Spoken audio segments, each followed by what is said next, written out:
An iTunes policy change for the movie studios. Jobs video clip released. J.J. Abrams to direct Star Wars. Twitter launches a new social network. And Tim Cook thanks Apple. It's Friday, January 25th, 2013, and this is iWake. I'm Tim Chaten, and this is what's going on in the Apple world today. Good morning, everyone, and welcome to another edition of iWake. As I mentioned yesterday, I was going to talk about the earnings call a bit more today. I'm going to be delaying that another day until Monday. Today, there is a lot of news to talk about. And the first is discovery I made just last night after recording the show. And that is a policy change for the movie studios in regards to iTunes. This is big news.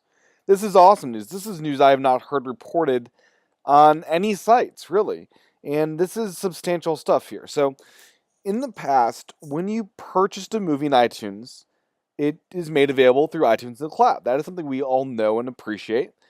What many of us may not know is if a movie studio decides to pull that movie from sale temporarily for whatever reason, if it's playing on HBO or if they just are being stupid, or whatever licensing restrictions disable its sale, that also pulls it from your iTunes the cloud library.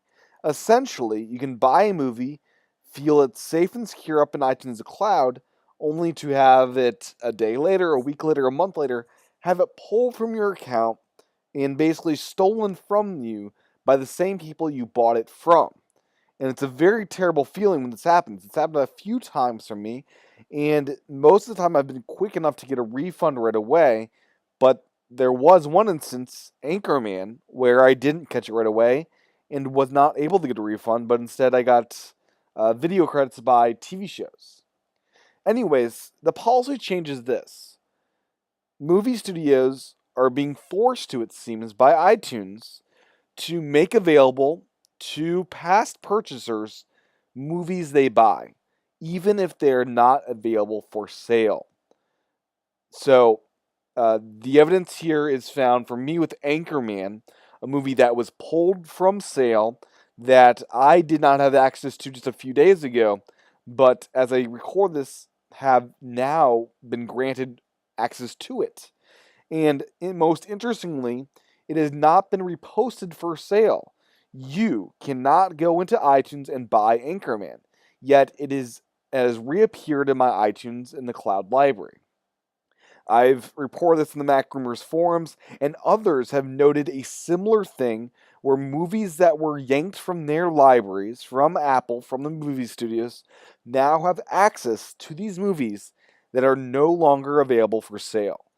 This is huge, huge news that I'm saddened to see no one else reporting on or notice. What this means to me is, hopefully my asking for refunds from iTunes for all of these violations against myself as a consumer have paid off. Hopefully all of these emails to Fox and other studios as they do this have paid off. Bottom line, this puts the trust back for me with iTunes.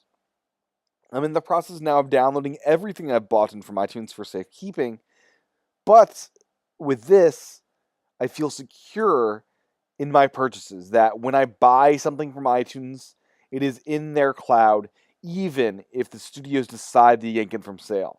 This is big news. This is substantial, and this, for me, is the biggest story of the week as far as let's trust this cloud service now and go forward with that. So that is the big policy change with iTunes. If you buy something, even if the studios pull it from sale, you still have access to it. Pretty awesome stuff, and I wanted to share that first and foremost on today's show. So we're almost 5 minutes into the show. Let's get into the other news going on. Lots of movie news today. First off, Ashton Kutcher's Jobs biopic. It's coming to theaters on April 19th. That has been announced. It will be at the Sundance Film Festival very soon. I believe tomorrow it airs. And the very first video clip has been released online. You can view this by following the link in the show notes. ET Online has this clip. It's a minute long and gets me very excited to see this Jobs biopic with Ashton Kutcher starring as Steve Jobs. And other movie-related news is J.J. Abrams. He's now reported to be the director of the next Star Wars film. So it's a done deal with J.J. A source with knowledge of the situation told Deadline today. So it's looking very, very much like J.J. Abrams will be the guy to take the helm directing the next Star Wars film.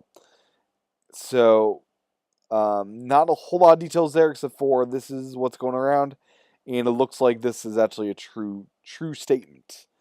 Next up, release date for Skyfall, the James Bond movie, on DVD and Blu-ray, February 12th. Digital HD on February 5th. So you get it a week early if you go to iTunes, and probably a little bit cheaper as well. Very cool news there, and that's coming out fairly soon. In other movie news is my favorite director to ever live, and still living, thankfully, is Ridley Scott. The Counselor has a release date, be coming out November 15th, 2013, and I'm really excited because it's got Michael Fassbender, who is really great at Prometheus, and I'm curious to see what he does in a more traditional role. Next up, we move to the TV realm. How I Met Your Mother is on for one more season, and it will be its last, apparently.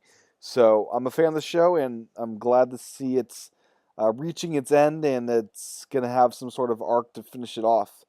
And lastly, in entertainment news today, Michael Scott from The Office, that's Steve Carell, the actor, has confirmed that he's turned down the offer to reprise his role in the series finale, that he didn't think it was right for the character, and that he thought it was good how it ended for his character back then. So with that, let's get into some other news, some tech news. First off, Tumblr. They have streamlined their post creation with an inline compose windows. Basically, you're able to now post it as you would see it. It's a pretty cool change, and I think this is for the best. I'm a huge fan of Tumblr, and this is a really nice addition they've been doing here. So all the details there are available in the show notes. Next up today, Twitter. And Twitter has done something rather interesting.